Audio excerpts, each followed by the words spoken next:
Hello everybody, it's me, the Anonymous Mystery, your local nocturnal detective. Tonight we're continuing our session of Rusted Iron Horse. If you haven't already, check out part 1 so you can get caught up. In our last session, we learned that a killer by the name of the Candyman has made his way onto the train and killed 2 people, one of our passengers and our co-worker Godric. We decided to stop the train and leave the investigation up to the police, but with insufficient evidence, the killer got away and the case went cold. It's up to us to protect the rest of our passengers and bring this culprit to justice. With everything having been outlined, let's dig right in. Don't stop the train. Ashlyn, please don't call the police. Don't call the police? Are you out of your mind? Remember, the murderer can't escape if this train doesn't stop moving. And neither can we. We're trapped with a murderer. We need the police, now more than ever. Nobody else is going to die. That's what you said last time. But every single one of us is together now. The murderer can't kill us out in the open, otherwise we'll be able to immediately restrain him. That's what you think. But what if there's a hidden passenger on this train? That person could keep picking us off one at a time like they've been doing. This train is far too tiny for any such spots like that. If that's the case, then the murderer must be somebody right here. Precisely. If we know that much, then all we have to do is figure out which one of us is the culprit, then call the police. And you can really do it, right? Even though you're theorizing that the police won't be able to? I have to. I'm the conductor and this is my responsibility. Well, that's all and good, Ryder, but I need to be in the front cabin to drive. True, no way all of us are going to fit in the front cabin. How about this? Why don't you guys keep taking turns accompanying me to and from the front cabin? Good call. It'll need to be one person at a time, though. That way, if Alfred dies, then the murderer must be the accompanier. If the accompanier dies, then Alfred must be the murderer. Oh, so another person's gotta die for us to solve this? Detective? Sure, but that's still incredibly risky. Hey, I'm risking my neck the most. Good point. Sorry. Alfred, does coming back and forth every 15 minutes work for you? It does. I'll make sure to make a racket if I'm in any trouble. Sounds good. I look over at Dina's sad, moping face. Say, Dina, have you ever seen the front cabin of a train before? I haven't. Would you like to? Really? You'd let me go up front? You have my permission. Is that all right with you, Ashlyn? Alfred took good care of her last time. I don't see why not. And you, Alfred? Of course! I'd love to hang out with Dina. You heard him, Dina. You're good to go. Yay! I can't wait to see how a train works. Well, what are you waiting for? Let's go! The two of them happily skipped to the front cabin. Alright, let's talk business now. I take the first Candyman letter out of my pocket. The first person killed by the murderer was called Heath. As I searched the body, I found this letter in his pants pocket. It was written by the murderer, who insists on calling himself the Candyman. I'll read to you what he has to say.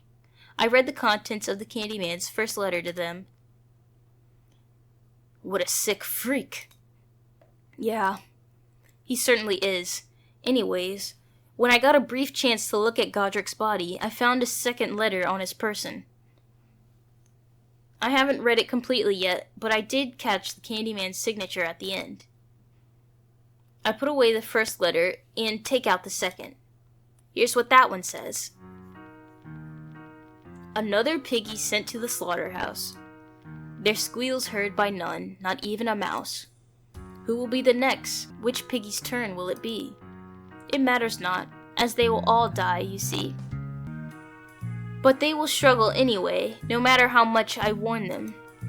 Such foolish little piggies, a grisly death, you will all succumb. As all your corpses pile up, your individual nooses grow ever tighter. You will suffocate in a world where the future never gets brighter. Pick a god and pray. Absolve all your remaining sins while you still can, before you get sent to their heavenly realm by yours truly, the Candyman. Signed most sincerely, the Candyman. Just as vile as the first one, this guy's got to be toying with us. He most certainly is. Where do we even begin? First things first, we need to establish the circumstances surrounding Godric's death. Who discovered his body first? That would be me. Lewin. Mr. Lewin, please tell me the details.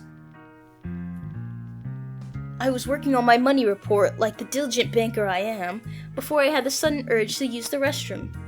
I got up and walked towards it. Once I arrived, I noticed a bit of blood peeking out from the corner. Finding it odd, I took a look and then immediately found Godric's dead body. Afterwards, I screamed like a banshee and ran back to the passenger carts. I asked the others where you were, conductor, and ran towards the front cabin. Why wouldn't you know where I was already? Trying to establish an alibi? That's exactly what I saw. Same here. Glad that clears that up. Afterwards, Alfred and I ran out of the front cabin with Lewin towards Godric's body. And Alfred was with you the whole time, correct? She was. Godric was with us until he left to sweep up the passenger cart. The three of them nod in agreement. Seems they all saw Godric before he died. Alright, now let's clear up the remaining stories. Ashlyn, were you and Dina in your seats the whole time after we last spoke? We were. Wait a second. In the picture that Red Jumpsuit showed us, he was closest to the back door. But when Godric was sweeping, he was the last, there was the bag of the other person was in the last spot. It was kind of switched, but I don't know. I think originally the brown-haired guy was closer to the hold on, let me look. Okay, so he said he was here, right? So if we're going, honestly I can't tell which way is the bathroom and which way is the train conductor's area. But if we're going in the order that Godric was sweeping, he started over here. So first he talks to the mom and the kid, and then the blonde guy, and then the brunette, and then him back here, and then an extra bag. But maybe he was lying about being seated here, and he was actually up here. And that's where his bag is? I don't know, I feel like I'm pinning the blame on this one guy, but he's so suspicious to me. I don't know what it is. Wouldn't he have been the first one that Godric ran into, if that was the case, while he was sweeping? 1, 2, 3, 4? Unless he switched seats. I don't know. We were. You can ask Dina when she gets back with Alfred. Sounds good. What about you, Reed? Were you seated the whole time? Sadly not. I had to take an important phone call from my editor. Your editor? What did he need? As you've probably inferred by now, I'm an author. I've published a few books thus far, and I've been working on a new one. It's a fantasy novel about a knight saving a princess from an evil dragon. Pretty standard plot, but I wanted it to take place in the modern day for a fresh twist. I sent the first draft to my editor yesterday, and he called me to say I needed to overhaul how medieval magic works when used against modern day technology. The editor felt like he was trying to stifle my creative vision, so we got into a heated argument.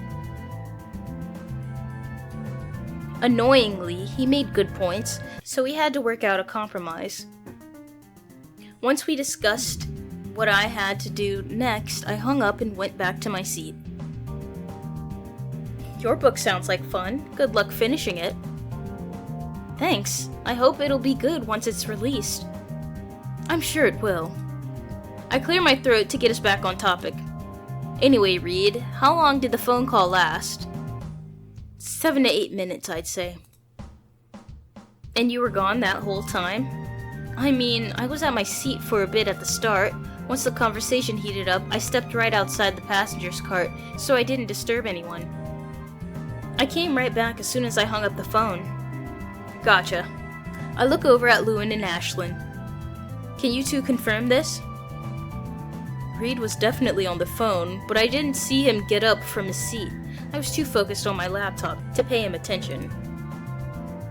I also heard Reed on the phone, and I can confirm that he stepped outside of the passenger cart momentarily. But something doesn't add up. Doesn't this give everyone on the train an alibi? Yeah, it does. I'm not entirely sure what this means. Like I said earlier, there's nowhere on the train for a hidden passenger to sneak onto. Does this mean someone's lying about their alibi? More likely than not, I'd say.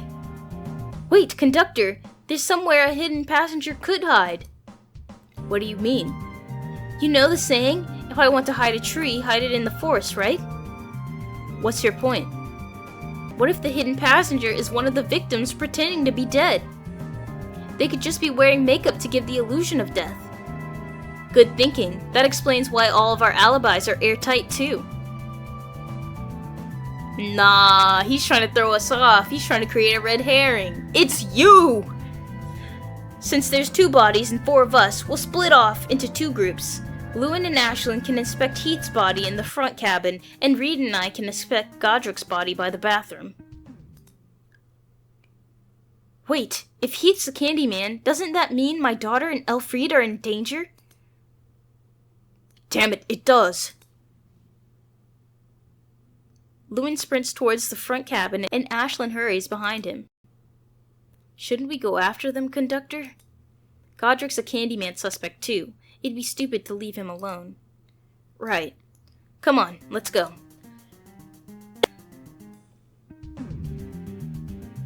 The candy's... Dang, is it like stuffed in his mouth and coming out his neck? The 2 of us arrive at Godric's corpse. Could he seriously be alive? Can all this blood really be fake? Reed, I'm going to need you to stand back for a second.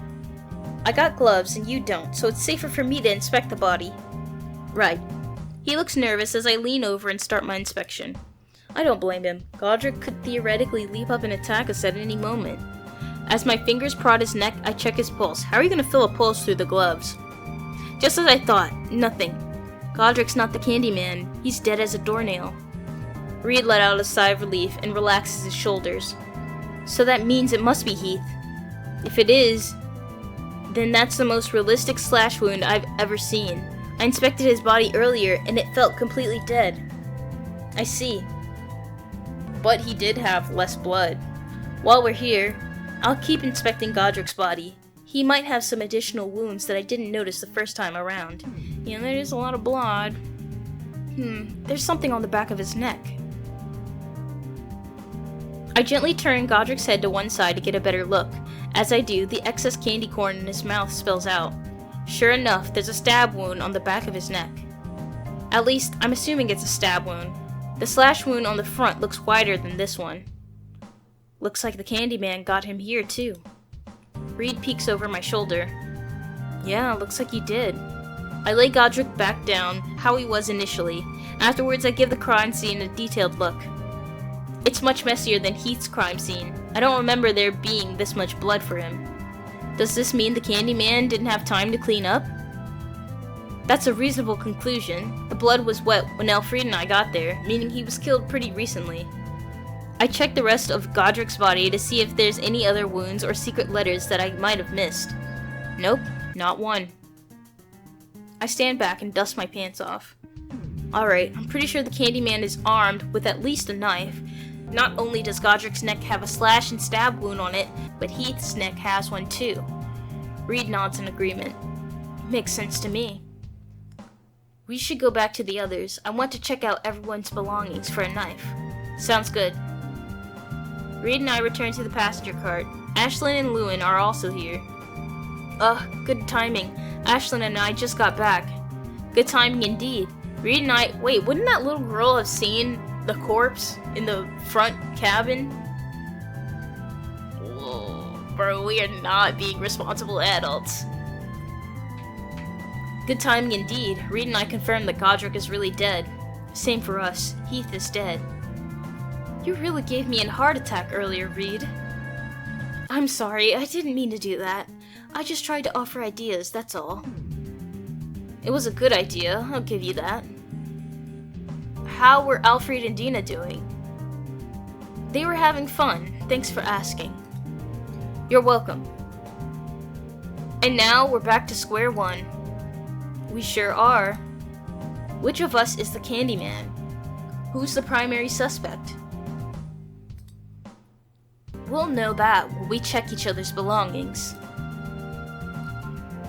Let me get my purse. I left it under my seat. Same here. I need to grab my backpack. Lewin nods his head and walks over to his seat too. As the three of them get their belongings, a flash of inspiration shoots into my head. Wait, everyone stay put for just 1 second. Reed, do you have your notebook with the sketch in it still? Yeah, why? I want to make sure that where everyone's sitting matches with the sketch you made. Good idea. That way we can see if anyone swapped places for some reason. It's in my backpack. Give me a moment. Perfect. Everyone else remain in your seats. Ashlyn and Lewin nod their heads and take their seats. Reed puts his backpack onto his seat, fishes out his notebook, and flips to the sketch page. Here you go. Let's see here. I look up from it each time I check someone's position. Yeah, the seats match. Ashlyn, did Dina sit here relative to you? I take the sketchbook over to Ashlyn and show her. Yeah, that's right. She keeps her bucket directly underneath her seat and refuses to leave it unguarded. Good to know. Nobody else here traded seats, right? Yup. I sat in the same seat the whole time. As did I. Perfect. Thanks for marking this down, Reed. My pleasure. Anyways, since my backpack's here, I might as well go first. Sounds good. Reed holds his backpack open for us. Apart from his notebook, his laptop, a pencil case, wallet, and car keys. Hold on. What did that other dude have with him? Okay. He has a backpack, and another backpack. Okay, so there's 2 backpacks. Do you mind showing us the inside of that case? Not at all. Reed opens it up and reveals it contains a bunch of pens and pencils. None of them could be used to make cuts found on the body. Even if they could, there's not a drop of blood on any of them. Alright, you're all set. I give Reed his notebook back. Thank you, conductor. I'll go next. Just don't be surprised by what you see. Lewin smirks proudly and wafts his briefcase open onto his seat. I can only imagine what oddities he has on his person. He unbuckles its 2 latches and lifts the lid open, revealing a book about finances on top of a seemingly endless supply of cash. What? My goodness! What's with all the money? Only the finest bankers carry this much on their person. Who knows when their beloved banks will betray them? I'm at a loss for words. Look, this empty slot in the middle is just the perfect size for my laptop. Lewin demonstrates this by tucking his laptop into the laptop-shaped hole between his paper bills and book. Sure enough, it fits like a glove. More importantly, with all that paper, there's no way to hide a murder weapon. If it was underneath all the bills, it would stick out like a sore thumb. Alright, I believe you. Attaboy. Lewin laughs, shuts his briefcase, and slides it back underneath his seat. Anyways, Ashlyn, what do you have in your purse? Just the essentials. She zips her purse open and shows us everything she has inside. Car keys, makeup, wallet, and feminine products. Dina doesn't have any belongings on her before you ask. The only thing she has are her costume and candy bucket. Do you mind if I search it next? Not at all. It wouldn't surprise me if the Candyman snuck a knife in there. Thank you. Before I do that, I'll show you all what I have in my pockets. I rummage through my pants pocket and take out my wallet and car keys. After that, I reveal my suit pockets contain my cell phone and the Candyman letters. Alright, we need to check our pockets too. Owen reverses his pant pockets to show that they're empty. He then takes out his cell phone from one of his suit pockets and his wallet and keys from the other. I don't have anything in my pockets. Reed reverses them as well, showing he's telling the truth. All clear then, let's check Dina's candy bucket. I walk over to her seat, reach underneath for it, and pick it up. My hands begin to siphon through her treasure vault. I notice something rather interesting about her assortment of sweets. No candy corn? Interesting, there's nothing but candy, and all of Dina's candies have one candy per package. And why is that important? Well, the Candyman isn't going to have time to take out each of these candies one by one to stuff Heath and Godric's mortal wounds. This means that they have their own stash hidden on this train somewhere. That makes sense, but where? Hey, mister, that's my candy! Uh-oh, this isn't good. Dina, this isn't what it looks like. I was making sure the Candyman wasn't tampering with your precious sweets. Liar! Mister was trying to take some for himself. Elfried? Yeah, what happened to that candy bar you got earlier? Elfried couldn't help but chuckle at this child scolding me. Don't worry, Mama was watching this sneaky man carefully. He didn't take a single one of your candies. He didn't? Of course he didn't. Mama would have chased him around the train, brandishing her shoe of justice until he gave them back. Okay, Mama, I believe you. Thank you for protecting my candy. You're most welcome. Phew. Thank you again for watching my daughter, Elfried. I really appreciate it. Oh, don't worry about it. Dina's good company. So, who's next? Before that, Elfried, mind if I come with you for a moment? Sure, what's up? It's about the toolbox. I want to make sure that everything's where it was and hasn't been used for murder.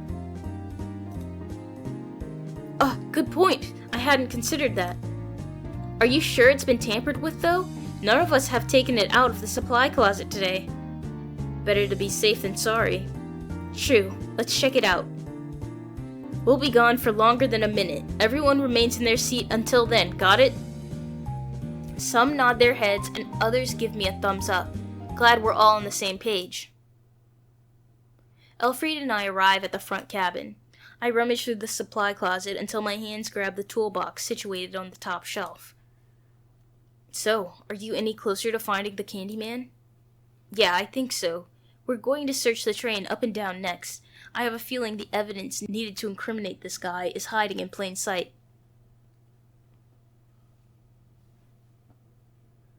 That's awesome! I didn't expect you to get this far, Ryder. Of course I would. When have I ever failed at my responsibilities as conductor? Well, true, the start of the day was a failure, but avenging Godric and Heath will lay that to rest. On second thought, don't finish that sentence. I take the toolbox down from the top shelf. Should we check it out first? I'd rather open it in front of everybody. That way we won't get accused of tampering with evidence. Makes sense. That piano. Elfried and I get back to the passenger cart. Here's the toolbox we keep on hand in case Elfried needs to make any emergency repairs. This is the only one on the entire train. So, if there's no blood on any of the tools, it's safe to assume the Candyman didn't use them. Not quite. I also want to check if there's any residual tap water that the Candyman used to clean the tool off. That way, we can be confident that none of these tools killed Heath and Godric. Well, let's see him then. I nod and open the toolbox. Inside is a screwdriver, tape measurer, pliers, utility knife, adjustable wrench, flashlight, and spare screws, nuts, and bolts.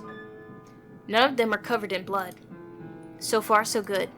I take each of those items out one at a time and feel them over with my hands. Once I guarantee that the item is dry, I pass them around the passengers so they can confirm it for themselves. This process repeats until all of the items have been thoroughly inspected. Alright, the toolbox is in the clear. So it seems. But what could the murder weapon have been?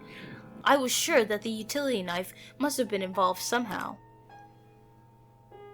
It's definitely a knife of some description, but if we can't find one, then perhaps a different sharp edge was used. I shrug my shoulders as I put everything back in the toolbox and hand it over to Elfried. Anyways, who wants to come with me next? Would it be alright if I went? I'd love to take some notes and sketches of the front cabin to include in my autobiography. Of course you would! Elfried rolls her eyes at Lewin. Sure, I'm alright with that. Thank you so much. Reed also ignores Lewin as he grabs his pen and notebook. Once ready, the two of them walk to the front cabin together. Now then, how are we going to catch this Candyman? We haven't even found the murder weapon yet. At this point, I believe continuing to search for one would be fruitless. And why's that? Heath was killed in the bathroom. An easy way for the Candyman to dispose of the murder weapon would be to flush it down the toilet. And who ran to the bathroom right after the other dude was killed? Well, why wouldn't he just flush the stuff in the toilet before we got there? That way, if we wanted to check the train's sewage for evidence, we would need to stop the train. This would give the Candyman plenty of time to escape. But wouldn't that imply he used a different weapon to kill Godric? It could, but it could also imply that he flushed the same murder weapon away after killing Godric. His body was found next to it after all. I feel like we should continue to look for the murder weapon. If the Candyman wants to kill us all, then he should have it on his person still. We don't know how many murder weapons he has. He could have very well flushed the knife away once he's done with it and switched to something else. So, where does that leave us? I believe there's another way to figure out who the Candyman is, even without finding the murder weapon. How so? Process of elimination. We need to review the facts one last time and figure out who couldn't have killed Heath and Godric. By thinking about the case this way, holes should start to appear in Candyman's seemingly solid alibi. Alright, how do you plan on doing that? I need to check the bathroom one last time. I believe there's something about it that connects Heath and Godric's death to one person. Ashlyn, do you mind coming with me? I'm afraid I'll be at risk if I go alone. I'm sorry, conductor, but I'll have to say no. I want to stay behind with my daughter to make sure she's safe. I understand. Do you mind, Lewin? I suppose I can make an exception this time. Thank you so much. Once we arrive at the bathroom, I immediately begin fiddling with the lock. What are you doing exactly? Testing the lock. I want to make sure no tricks were used to fiddle with it. Hold on. Did anyone, what time would I don't know if we asked, I don't think we asked this, but did anyone say anything about what time that Heath went to the bathroom? Or, if anyone followed him? My left hand props the door open while my right hand tests both sides of the lock. Nope, can't find any sign of said tricks being used. Perhaps the Candyman picked the lock? There's no hole for the lock to be picked from. If you wanted to do it, you'd need to completely remove the door from its frame and rig it from the inside. That's too time-consuming to do. If the Candyman was to mess with the lock, it would be done with something to jam the door or open the lock from the other side. Jam it with money? There's nothing on the floor left behind that could have been used to jam the door. I also can't find anything odd about either side of the lock that could have been used to open it from the other side. The door was definitely locked when you found the body, correct? That's right, I unlocked it with my master key once Godric brought the incident to my attention. So how did the Candyman do it? Like, he turned his body into smoke and slipped through the door's cracks? Wait, did anyone, like, actually try to open the door prior to us coming to the door? Like, the mom could have just said that the door was locked. It's not like anyone tried to open it.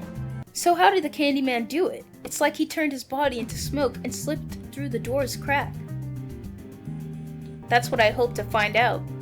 I noticed that the broom and dustpan Godric used to sweep up the train is right next to the toilet. Oh yeah, that reminds me. Godric was definitely in this room at some point, but I don't think he was killed here. I agree. There's too much blood on his body. There'd be traces of it here for sure.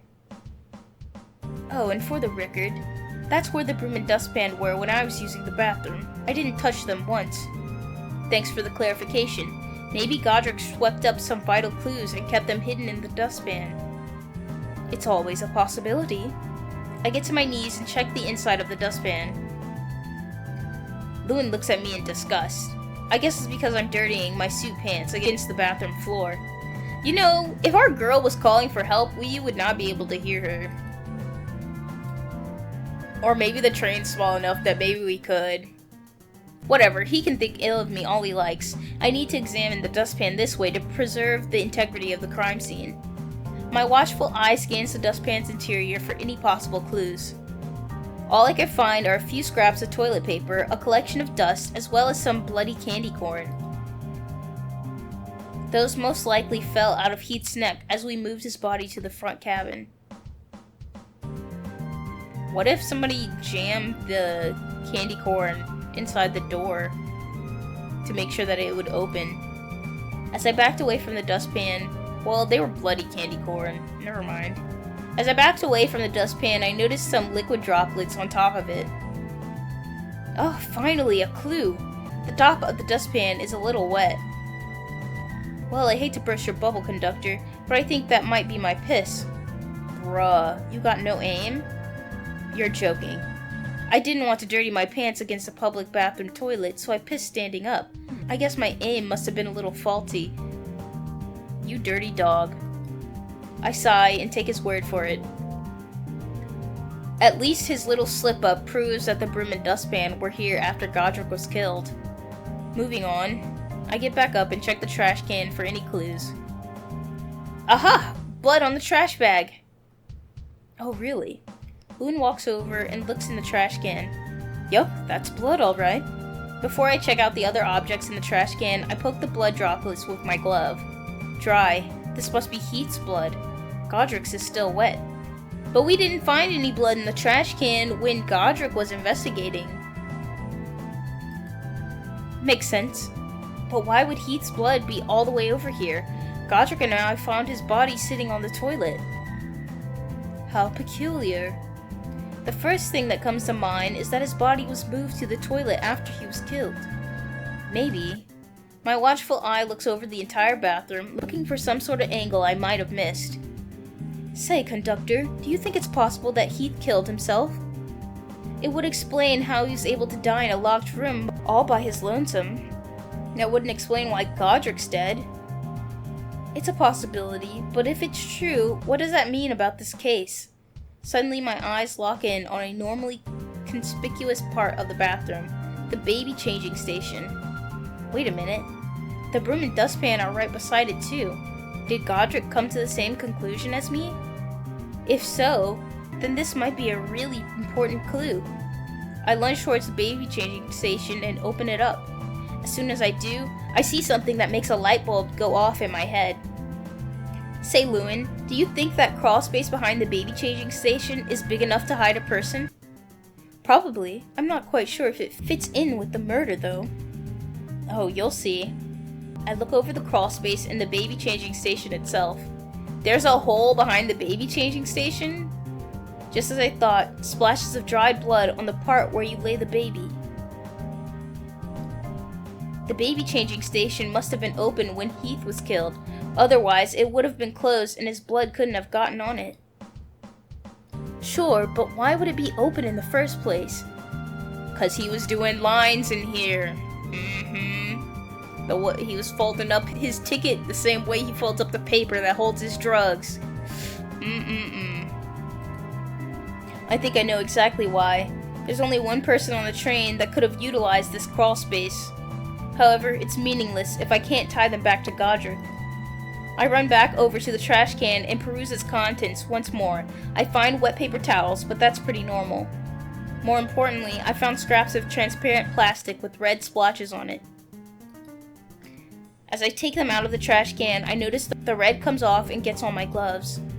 Still wet. But what does that mean? Does this make this evidence connected to Godric's murder? Or could it be that the blood wasn't able to dry because it was surrounded by wet paper towels? And this is just misleading you. Actually, I don't think that's how blood works. Never mind. It was buried beneath the wet paper towels, so whoever put them there clearly didn't want us to find it. Using the toilet isn't an option to dispose of it either. If you did, then the toilet would be clogged. Well, I guess Godric didn't, rummage through the trash can. He just looked in. As I think more and more about Godric's murder, I remember his extra stab wound on the back of his neck. If this plastic was used for what I think it was used for, then... Lewin, mind if I do an experiment real quick? What sort of experiment? I'm not a big fan of that word. Don't worry about it. All I need you to do is wait for me to knock on the bathroom door. Once you hear it, count to 3 in your head and walk out like it's a completely normal thing to do. Sure. Perfect, thanks.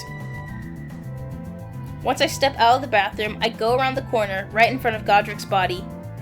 This might be an important piece of the puzzle. I lean over to the bathroom door, knock on it, making sure to go back to my spot before Lewin can count to 3 in his head. He's a little perplexed, but he does exit the bathroom. I lunge at him from behind the corner and grab the back of his neck. Who goes there? Lewin jumps back in surprise, and I stumble a little bit. Just me, don't worry about it. Conductor, what's the meaning of this? I believe this is how the Candyman ambushed Godric without anyone noticing until you had to use the bathroom. He was supposed to be sweeping the train, but he clearly went over to the bathroom. The Candyman must have noticed and waited here for Godric to exit.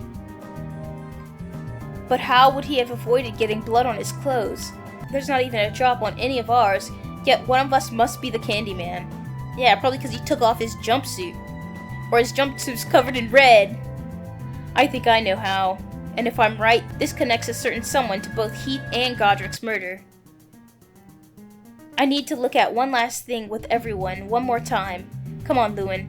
We're going back to the passenger cart. Sure. Thankfully, Dina and Ashlyn are still alive when we get back. We greeted them and make brief small talk until Reed and Alfred return. Alright, it's time for the next round. Who's it gonna be? 1 second, Alfred. There's something I need to clarify with everybody. That's fine, I can wait. Reed, can you show me the passenger car sketch one more time? Yeah, is there something wrong with it? Not at all. I just want to make sure everyone's positions are accurate. I understand. Here's the sketch. Yeah, I think he moved. I don't know why. I'm just saying Reed's guilty. Reed's guilty. Watch me be 100% wrong, and it's the mom. I carefully look over Reed's sketch. Can everyone confirm that they sat in these seats the whole time without switching? I understand that we all moved at some point during the ride, but I want to make sure that these seats have always been where you sat. Yeah, that's where I sat. As did I. Dina and I only got up when she needed to use the restroom. Mm-hmm. And Ryder and I sat in the front of the cabin. In relation to the sketch, the front cabin would be on the right side of the page. That's what I thought. I keep staring at the paper in perfect silence, sliding the last of the puzzle pieces within my brain. Okay. Reed goes and walks to where Heath and Lewin are having their argument. No. Heath and Lewin have an argument. No. Who was having an argument at the start? Heath, Lewin, and Reed are all having an argument or talking about, like, writing the autobiography and stuff. And then Lewin leaves, and then it's just Heath and Reed.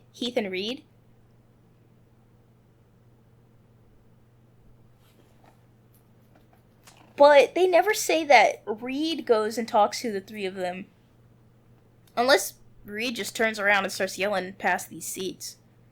These two never say it. But, nah, I think it's Reed. All money on Reed. Thank you, everyone. You're welcome. Am I good to take the next person up to the front cabin now? That won't be necessary. Because I know exactly who the Candyman is. Everyone lets out some variation of an extremely surprised "what?" at my proclamation. Are you serious, conductor? Dead serious. Unfortunately, I don't know what the murder weapon is or where it went. However, it won't be necessary in proving the Candyman's guilt. Why don't you check the other backpack? Unless the killer took the backpack and you didn't notice it again. Ryder, no offense, but the murder weapon is incredibly important when deciding who the murderer is, unless they already disposed of it. You weren't here for this, but I came to the conclusion that finding the murder weapon isn't necessary if we can rule out everyone who couldn't have killed Heath and Godric. Alright, I'll hear you out at least. Ashlyn nods in agreement and holds Dina close. Please, conductor, continue. Everyone, please refresh your memories about Heath's death. Normally, you would think Heath killed himself. After all, he was seemingly the only person in that room. With the door locked and nobody able to get inside, it's only natural to assume that the only viable solution is suicide. True. However, that is not what happened. Somebody else was actually hiding in the bathroom the whole time. But where would they hide, conductor? The bathroom is tiny. If you tried to hide in there, you'd be spotted instantly. You'd hide behind the baby changing station. There's a crawl space right behind it. Why is there a crawl space behind the baby changing station? Are you taking the baby changing station down and putting it back up after you hide in the crawl space? That's a little odd. Anyways, you'd hide behind the baby changing station. There's a crawl space right behind it any of us could fit into.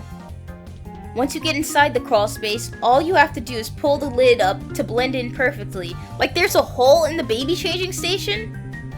But that'd be really weird. What if your baby rolls into that hole? There's a problem with that theory, conductor. If the Candyman was behind the baby changing station, then there wouldn't be any way for him to see Heath as he entered the bathroom. Don't worry, I've already thought of that. First things first, when you're using a public bathroom, what is the first thing you do? You knock on the door.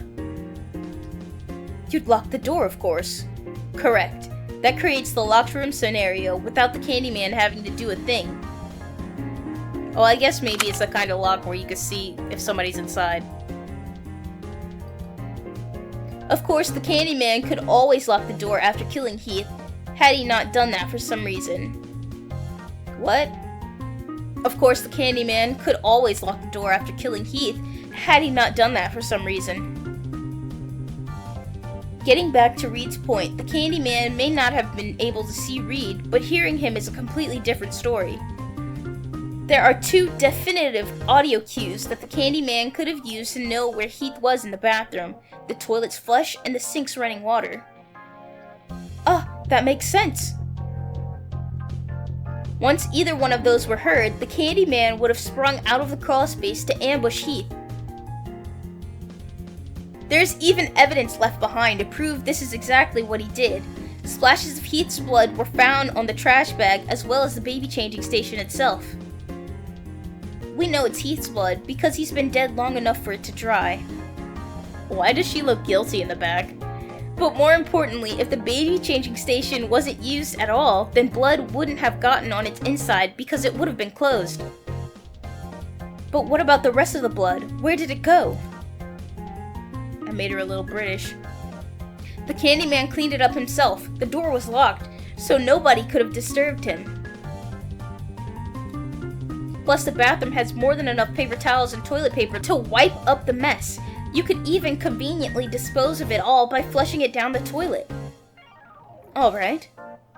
And how did the Candyman escape the bathroom? The door was still locked when we found it. That's simple.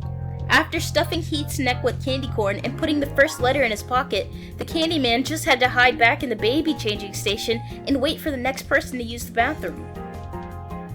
That person turned out to be Dina. Ashlyn grimaces at the mere thought of a killer being in the same bathroom as her daughter. Once Dina used the bathroom like normal, she would leave the bathroom with the door unlocked. After that, the Candyman could leave the crawlspace, lock the door, pretend to use the bathroom himself, and leave normally. Not so fast, conductor. You told me yourself that you have a master key that can unlock the bathroom. Would it not be a lot easier and more realistic for you to have killed Heath yourself? All you would need to do is unlock the bathroom door, ambush Heath, clean up the mess, and get out.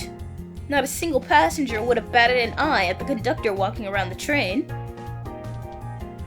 It wasn't possible for Ryder to have done that. Apart from checking your tickets, Ryder was with me at the front cabin the whole time.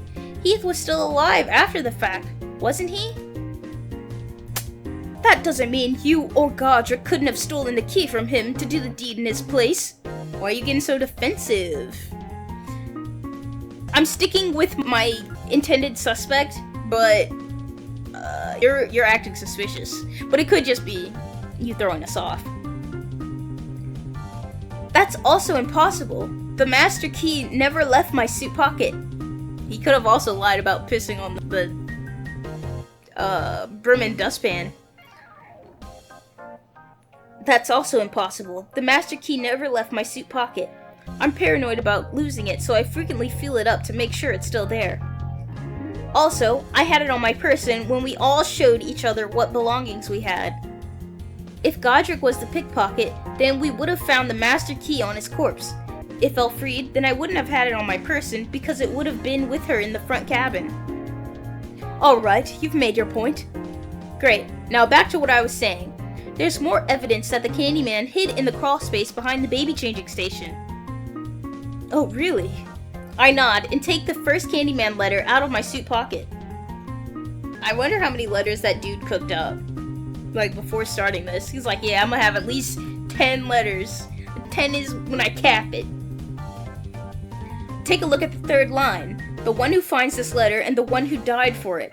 I'm not aware. The Candyman doesn't know who's going to find the letter because he doesn't know who's going to use the bathroom after Heath. But more importantly, the Candyman doesn't know who he's going to kill for it because he doesn't know who's going to use the bathroom after he hides in it. Because he's hidden behind the baby changing station and can't see who entered after him. Exactly. I clear my throat. Now then, this is where the process of elimination part of my deduction comes into play. In order for this trick to work, the Candyman needs to enter the bathroom first and leave it unlocked. That way, Heath can walk in and use the bathroom like normal. Right. This means whoever was outside the bathroom before Heath's death can't be the Candyman. Who does that leave us with? Ashlyn and Dina can't be the Candyman. Both of them were outside of the bathroom when Godric and I came to the bathroom. By the same logic, Elfriede and Godric can't be the Candyman either. Elfriede was driving the train when Godric and I were coming to unlock the bathroom. That lines up. This leaves only two suspects left. Reed and Lewin. Conductor, I assure you, I couldn't hurt a fly. I'm equally as appalled. We'll see which of you is lying when we review your alibis. You already know what I was doing. I was sketching the train's interior for my autobiography. Likewise, I was typing up my money report. Neither of you were doing that when I came back from moving Heath's body to the front cabin. Definitively fishy. Lewin, I'm going to need to see your money report. Absolutely not. It is confidential information. Lewin, we've all seen Reed's train sketch. We need to see your money report. Blasphemous. His is just a stupid drawing that could have been made at any time. My money report has the date and time of when I worked on it encoded into the file. I don't need you people to believe me. The police will look into it and realize that Heath's time of death matches with the time I was working on the report. So, what you're saying is, we can restrain you and call the police? Chip! Just show us the report, Lewin. 1. Excuse me? You all get 1 look. Afterwards, I'm never taking it out on this train again. Thank you. Elfried, keep an eye on him. I don't want him doing anything suspicious. Already on it. Lewin walks back over to his seat and takes out his briefcase again. He opens it up like a normal person would, removes his laptop. Next, he sits down on the seat next to him and turns on his laptop.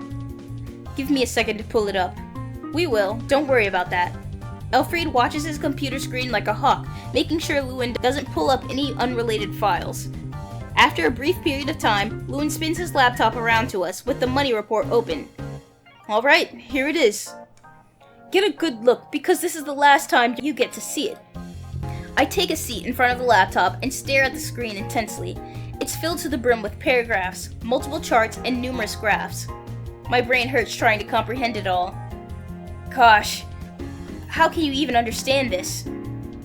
Yeah, you must be really smart to understand all this, mister. But of course, I am a very intelligent man after all. Uh-oh, there's a little bit of overlap. That certainly brightened his mood. Thankfully, his paragraphs are a lot easier to understand than his graphs. Lewin seems to use them to detail out various financial plans to have his clients make as much money from stocks as possible. That does line up with the story he told earlier, I must admit. Alright, Lewin, I believe you.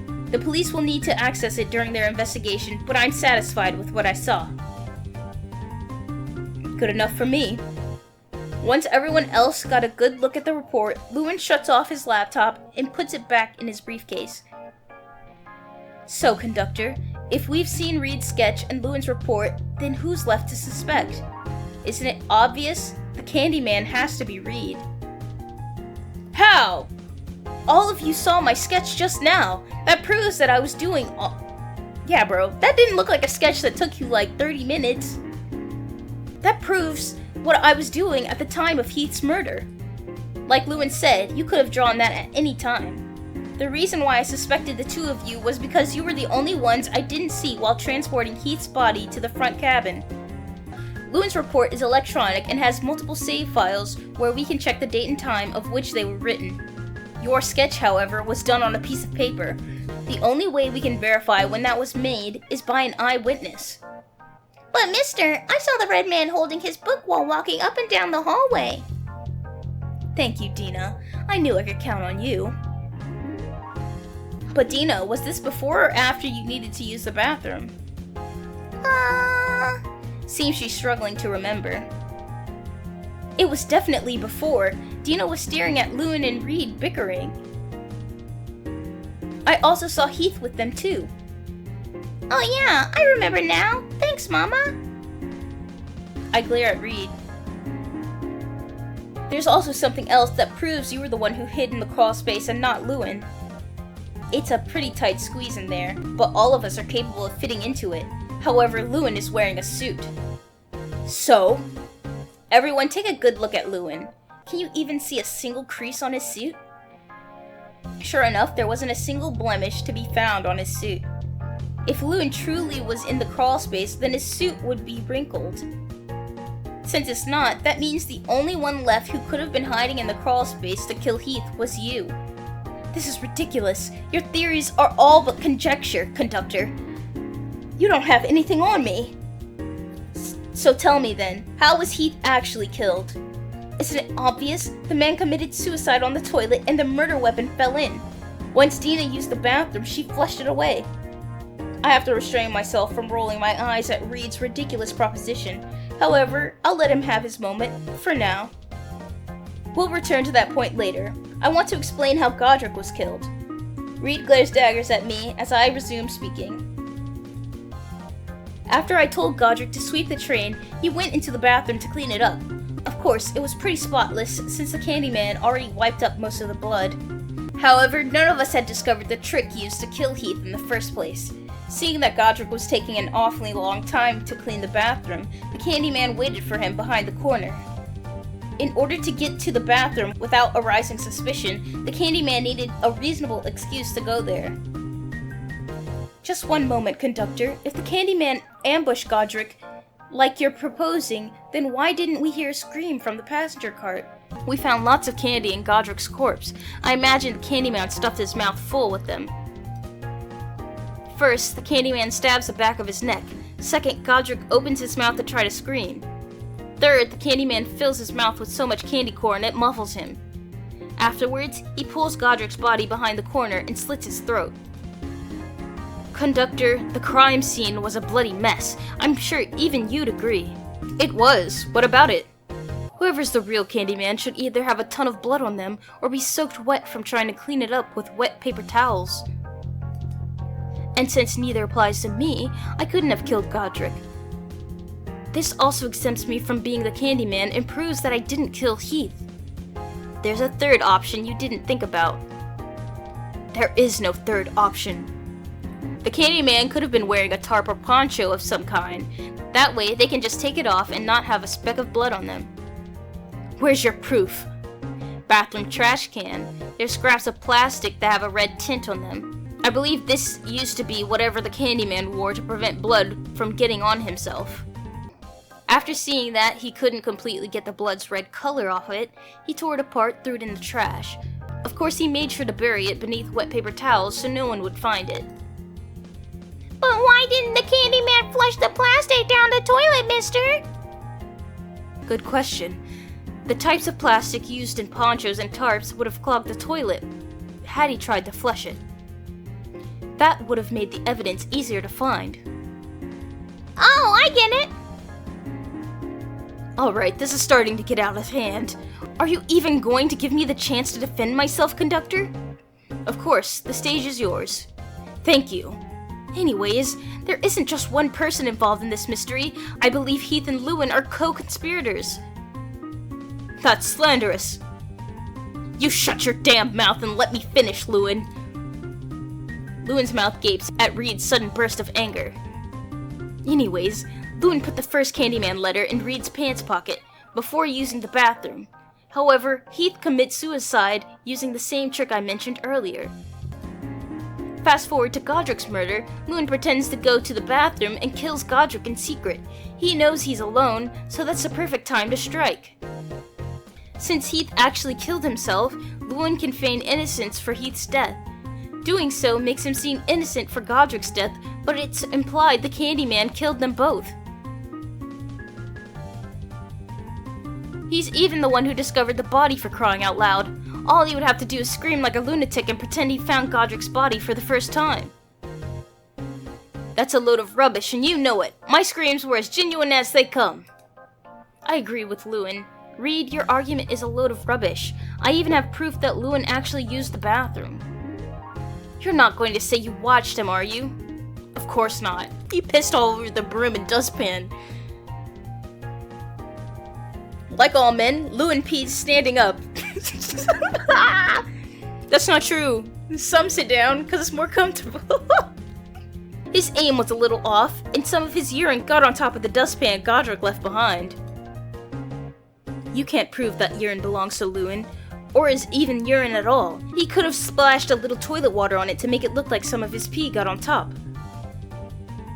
And to risk dirtying my suit? I would never. When we call the police, I'll happily pee in a cup for them and they can compare the samples. Either way, you've got nothing on me. The conductor has been spouting nothing but drivel this entire time. He's desperate. I have 2 more pieces of evidence against you, Reed. Would you care to hear them? Might as well.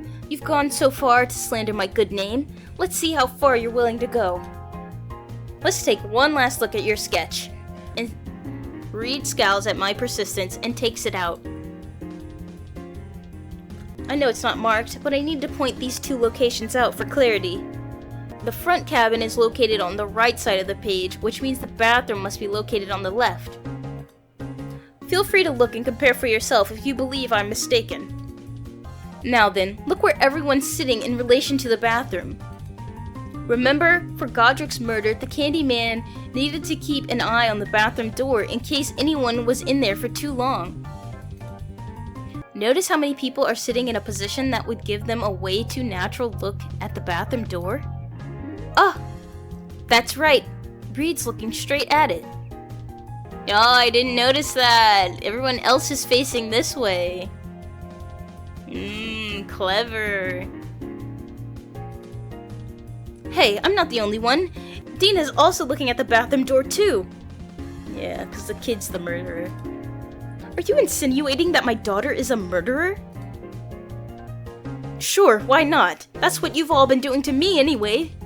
Despicable. Reed, Dina couldn't have killed Heath or Godric. Yeah, she's in a big ol' alien costume. For Heath, we established that she was outside of the locked room when he was killed. For Godric, she wouldn't have been able to reach the back of his neck to stab it. She also wouldn't have been able to reach his mouth to stuff candy into it. Also, all of the candy in Dina's bucket comes in singles. She couldn't have had time to open numerous packets to fill up Heath and Godric. And now, it's time for the final nail in the coffin, your alibi. What's wrong with my alibi? Specifically for Godric's murder, you said you couldn't have done it because you were on the phone with your editor, right? Yeah, he called me. What about it? I'm awfully curious about where you took the call. Because if you stepped out into the gangway near the front cabin, Elfried and I would have been able to hear you, especially since you yourself described the argument between you two and the editor as heated. Right, I don't remember hearing Reed's voice by the door. Neither do I. Pure coincidence. The sound of the train traveling against the tracks may have probably muffled the sound of my voice. But then, why didn't Lewin bump into you when he was screaming for help? Because of how frantic he was pounding, he should have bumped straight into you, and yet he didn't. Elfried and I didn't hear a peep. Ooh, I didn't catch that one. Yeah. And I didn't see you either. Which means you must have taken the phone call at the other gangway, right where the bathroom is. So what? I must have missed Godric's corpse. It happens to the best of us. Well, if you didn't see Godric's corpse there, you must have been at the scene of the crime before he was killed. But I'll still give you the benefit of the doubt. Let's say you just so happen to miss Godric's corpse. Take out your cell phone right now and open up your call history. That'll prove your guilt once and for all. Fine. Elfried, watch him. Right. She glares at Reed as he takes his cell phone out of his backpack. He opens up his call history and shows it to us. There, as you can see, I got a call from my editor, just like I said I did. The phone number at the top of his call history does say that someone by the name Lucas Henson, editor, was on a phone call with him. But that's exactly what I was looking for. Your editor never called you, Reed. Are you blind? It's right there at the top. Look, it says Lucas Hansen, open bracket, editor, close bracket. You go on and on about wanting to catch the Candyman, but you're willing to overlook the truth just to arrest an innocent man and save your own skin? The truth says your editor never called you, Reed, but you most certainly called him. What? You pretended that he was the one who called you in order to fabricate your own alibi. See that little icon underneath your editor's name? That means it was an outgoing call. Oh, yeah, we got you. This is damning evidence, Reed. We can't ignore this, plus all of the other ways we can tie you to both murders. I want you to answer me honestly. What were you really doing by the bathroom right before Godric's untimely demise?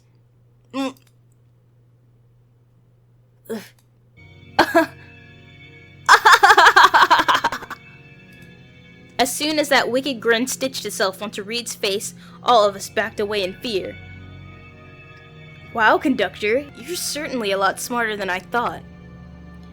My machinations lay undetected until you exposed most of them in the spotlight.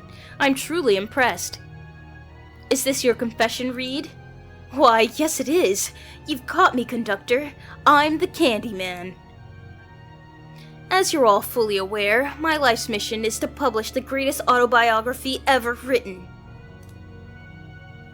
What better way to spice up your plot than to become a mysterious serial killer? After I butchered the lot of you like animals, I would continue to kill more and more. Each murder would be more complex and brain-busting than the last. The only things that would tie each murder to each other would be my patented candy displays and cryptic nonsensical letters. Innocent or criminal, I would not care. Any type of person would be fit to be brutalized and filled to the brim with sweets. Of course, as you all saw with my sketch, I would take enough notes to document every single crime accurately. And once I become an old withered man, all of the Candyman's impossible murders would be laid out in my autobiography. It was going to be perfect. I would write my characters as the unluckiest man alive, and he would live through each of the Candyman's cases as an unreliable narrator. But right at the very end, the greatest plot twist to have ever blessed the world of literature would be unveiled. I, the sweet innocent author with a heart of gold, was actually the Candyman all along, and there's nothing the police could do to incriminate me. After all, I'd either be at death's doorstep or already in the afterlife. You're a sick, twisted man. And you're quite the helpful individual, conductor. I couldn't have done this without you. After all, you never once stopped the train. Thanks to that, I was able to add Godric's body to my kill count. To show my gratitude, I'll make sure to write your character as a heroic sleuth that sacrifices himself for the greater good. Sacrifice? You'll be doing no such thing. Somebody, call the police. Nobody's calling anybody. I see Reed thrust his right arm to one side, slide a hidden switchblade out of his jacket sleeve, and wave it around like a lunatic. A cacophony of terrified screams explode upon seeing the blade shimmer towards them. Ashlyn is standing perfectly in front of Dina to keep her safe. Any sudden movements will make you a victim, got that? So that's where it was. I clicked my tongue and cursed myself for not realizing it sooner. My hands slowly rise into the air so Reed wouldn't suddenly lash out. As smart as you are, I'm surprised you didn't check our clothes, conductor. Even the TSA at airports know to do that. Reed tauntingly laughs at my foolishness. I don't respond and narrow my eyes at him. There's got to be something I can do. Oh, right, before I forget. He looks towards Elfriede. It's been quite a while since you've driven the train, isn't it? She gulps and also comes to the same realization.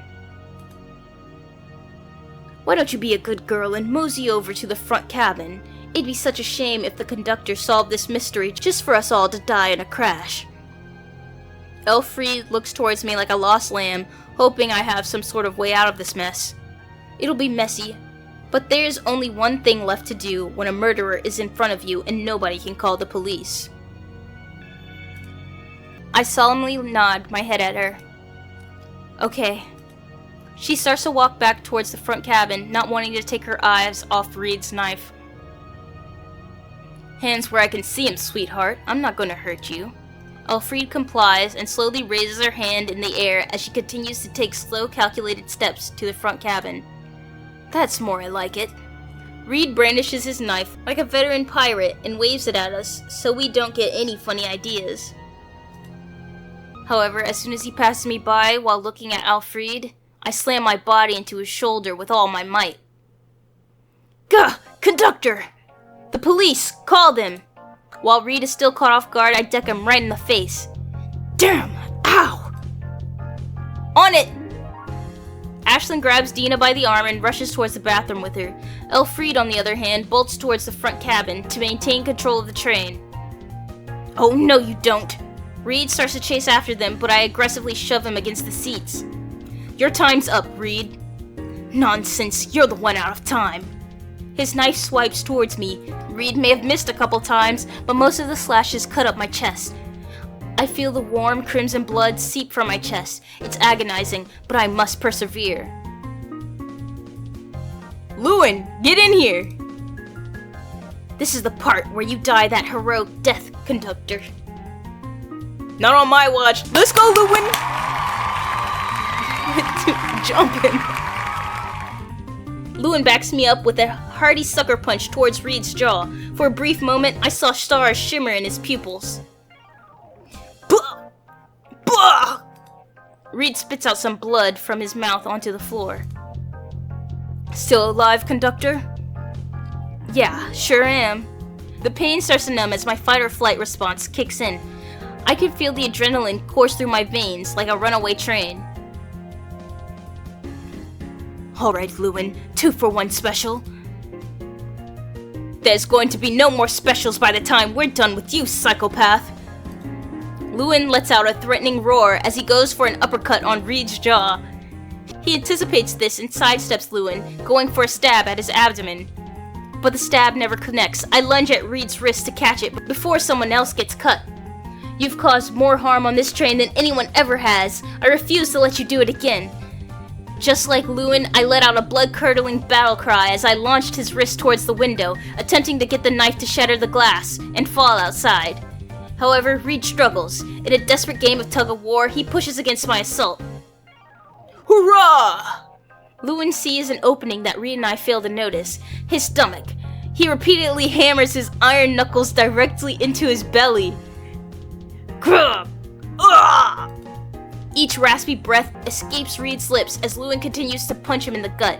Eventually, Reed's body can't take the additional punishment and his fingers drop the knife. Lewin, hold him. He's not escaping anytime soon.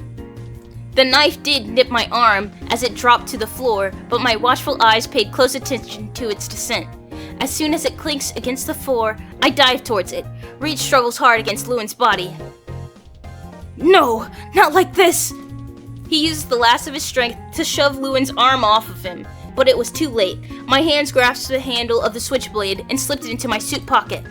Yes, precisely like this. I rammed Reed back into Lewin's grasp by tackling him with my shoulder. It felt like I was a rugby star for a brief moment. Gah!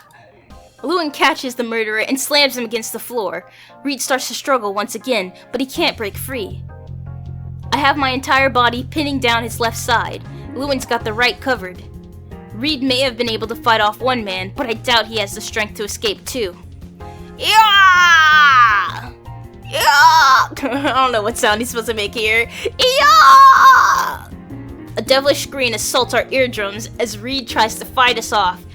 You would have thought he was the one getting stabbed if you didn't know any better. I was right about your dream. You need to give it up already.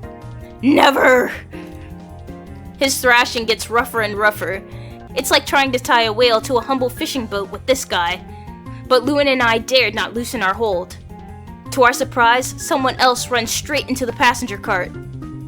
Conductor, I just got off the phone with the police. They need you to stop the train. Thank you, Ashlyn. Lewin and I need to keep Reed under control. Alfred's up front. Please tell her. Right. Ashlyn awkwardly tiptoes around our spat and books it to the front cabin. However, despite the police being right on his tail, Reed refuses to give up. This isn't right! All of my planning and preparation can't have been for waste. I refuse to accept this. You were doomed from the start, Reed. I take my job as conductor very seriously. All of my passengers will have a pleasant ride from start to finish. Taking out wannabe artists like you is part of the reason why this tiny train barely scrapes by financially. You hypocrite! How can your passengers have a pleasant ride with 2 corpses on board? You're right, but it's my duty to protect the innocent who rely on me.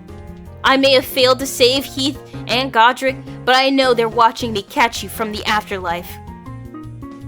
But why bother? Nobody cares about a good Samaritan they've never met. Have you seen the media these days? Bioflick after bioflick of several inhumane serial killers. This world rewards violence.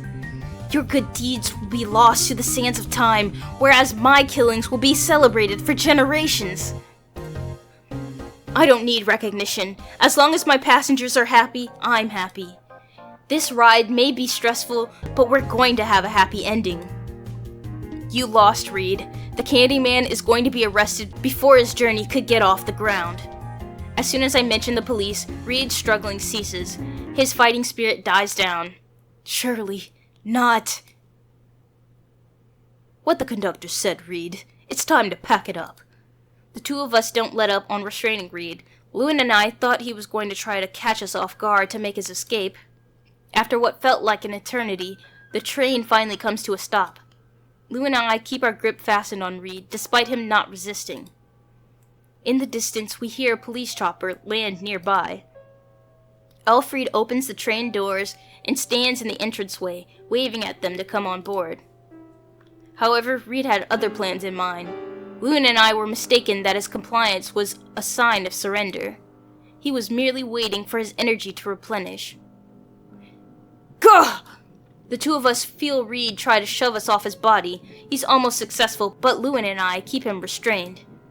Reed is trying a lot harder to escape this time around. He must have been desperate to continue the Candyman's legend. The police officers must have heard us struggle. They're beginning to swarm the train like a bunch of hornets.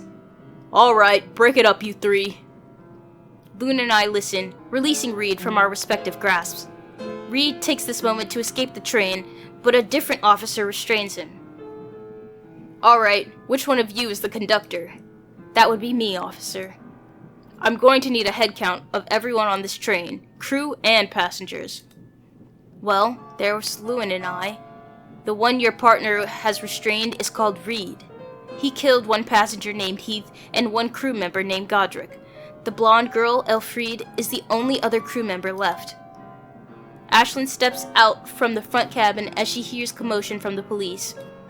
And this is Ashlyn. She's another passenger on this train. My daughter is also on this train, officer. She's hiding in the bathroom. Do you need me to get her? Please. Be right back.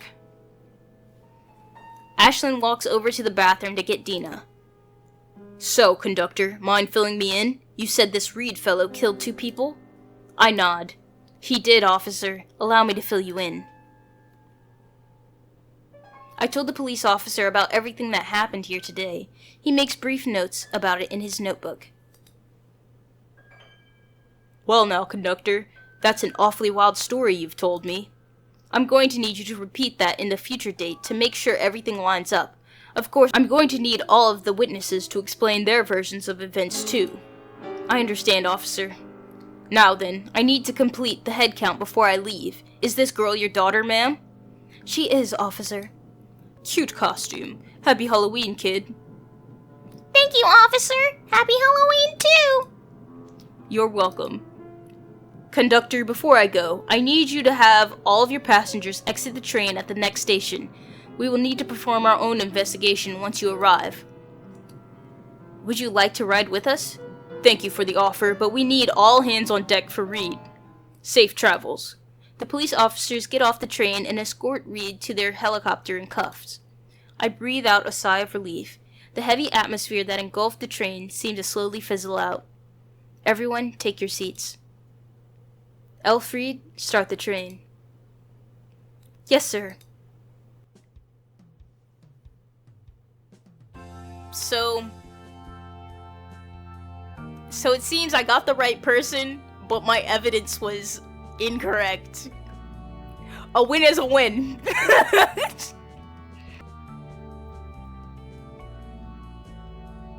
Good job, guys. Thanks for reading. Good job. And that was Rusted Iron Horse.